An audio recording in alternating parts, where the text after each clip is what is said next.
The last thing the men behind the curtain want is a conscious, informed public capable of critical thinking, which is why a continually fraudulent zeitgeist is output via religion, the mass media, and the educational system. They seek to keep you in a distracted, naive bubble, and they are doing a damn good job of it. In 2005, an arrangement between Canada, Mexico, and the United States was made. This arrangement, unannounced to the public, unregulated by Congress, merges the United States, Mexico, and Canada into one entity, erasing all borders. It's called the North American Union, and you might want to ask yourself why you've never heard of this. In fact, there is only one mainstream reporter who's actually heard of and has had the courage to cover this issue. The Bush administration's open borders policy and its decision to ignore the enforcement of this country's immigration laws is part of a broader agenda. President Bush signed a formal agreement that will end the United States as we know it, and he took the step without approval from either the U.S. Congress or the people of the United States. It's a deal that few have even heard of. It's being done again by very few people at the very top on behalf of the investment class, but the working class of people, political officials across our country, from communities, from cities and so forth, they don't know anything about this. This isn't some trade agreement. It is a total removal of sovereignty from these countries, which will also result in a completely new currency called the Amero. Fall.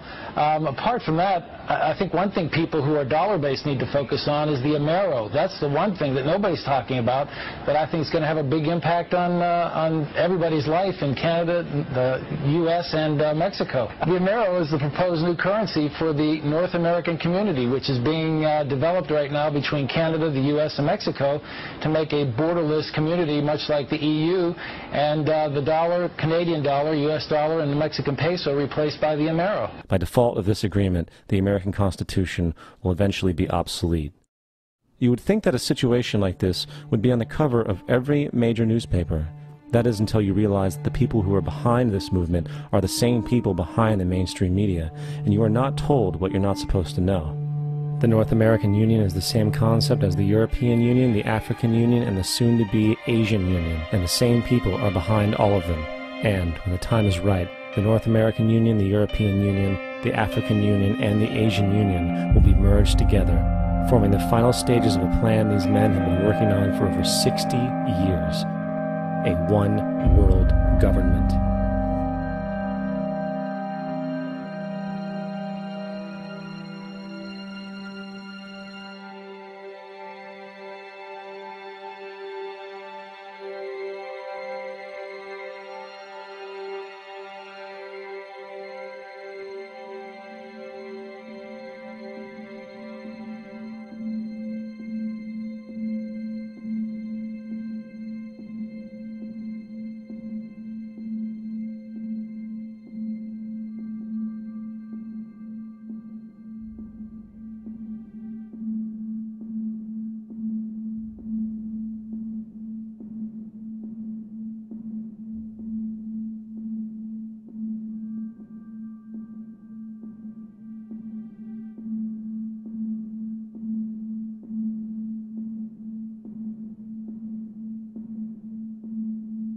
One bank, one army, one center of power. And if we have learned anything from history, it is that power corrupts, and absolute power corrupts absolutely. This is Aaron Russo, a filmmaker and former politician. To his left is Nicholas Rockefeller of the infamous Rockefeller banking and business dynasty. After maintaining a close friendship with Nicholas Rockefeller, Aaron eventually ended the relationship, appalled by what he had learned about the Rockefellers and their ambitions. I got a call one day from an attorney woman I knew, and she said, "Would you like to meet one of the Rockefellers?" I said, "Sure, I'd love to." And we became friends, and he began to divulge a lot of things to me.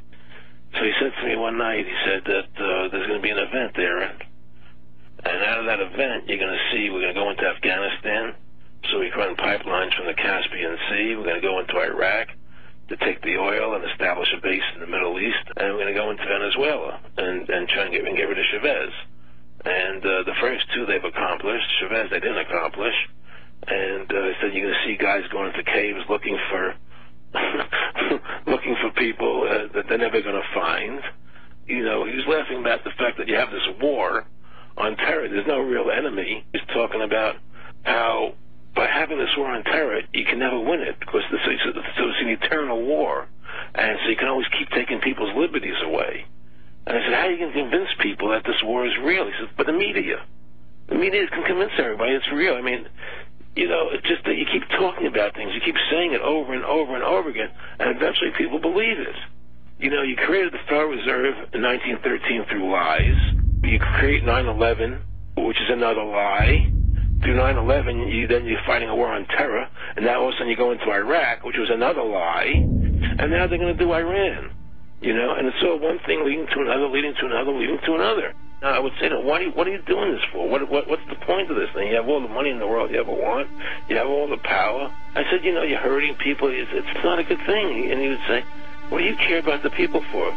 Take care of yourself and you take care of your family. And then I said, so what are the ultimate goals here? He said, the ultimate goal is to get everybody in this world chipped with the RFID chip and have all money be on those chips and everything on those chips. And if anybody wants to protest what we do or violate what we want, we just turn off their chip. That's right, microchipped. In 2005, Congress, under the pretense of immigration control and the so-called war on terrorism, passed the REAL ID Act, under which it is projected by May 2008, you will be required to carry around a federal identification card, which includes on it a scannable barcode with your personal information. However, this barcode is only an intermediary step before the card is equipped with a VeriChip RFID tracking module, which will use radio frequencies to track your every move on the planet. If this sounds foreign to you, please note that the RFID tracking chip is already in all new American passports. And the final step is the implanted chip, which many people have already been manipulated into accepting under different pretenses. We have a Florida family who are really pioneers in a brave new world. They have volunteered to be the first ever to have microchip identification devices implanted into their body. After 9/11, I was really concerned with the security of my family. I wouldn't mind having something planted permanently in my arm that would identify me. In the end, everybody will be locked into a monitored control grid where every single action you perform is documented. And if you get out of line, they can just turn off your chip, for at that point in time, every single aspect of society will revolve around interactions with the chips. This is the picture that is painted for the future if you open your eyes to see it. A centralized one-world economy where everyone's moves and everyone's transactions are tracked and monitored, all rights removed. The most incredible aspect of all. These totalitarian elements will not be forced upon the people. The people will demand them. For the social manipulation of society through the generation of fear and division has completely detached humans from their sense of power and reality. A process which has been going on for centuries, if not millennia. Religion, patriotism, race, wealth, class, and every other form of arbitrary, separatist identification and thus conceit has served to create a controlled population, utterly malleable in the hands of the few. Divide and conquer is the motto, and as long as people continue to see themselves as separate from everything else, they lend themselves to being completely enslaved. The men behind the curtain know this, and they also know that if people ever realize the truth of their relationship to nature, and the truth of their personal power, the entire manufactured zeitgeist they prey upon will collapse like a house of cards.